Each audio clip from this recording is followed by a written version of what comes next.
того, чтобы понять, что происходило, я хочу сказать, что Грозный – это Российская Федерация. Это не где-то там, это Россия воевала не с какой-то другой страной. И эта Россия воевала сама с собой.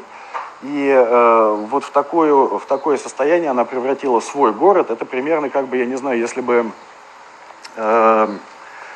авиация Соединенных Штатов Америки разбомбила бы Эббинг, Миссури, а потом туда зашла бы Национальная гвардия и добила всех выживших.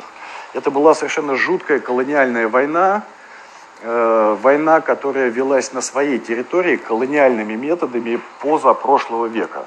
То есть там просто была тотальная зачистка, там не спрашивали, кто виноват, кто виноват. Я помню, ехали мы как-то из гор нас, когда выводили, мы ехали через село под названием Заны, и там не осталось ни одного целого дома. То есть вот ты просто едешь через деревню, а там домов нет, и стоят просто печные трубы. Как во время, как я видел в кино про Вторую мировую.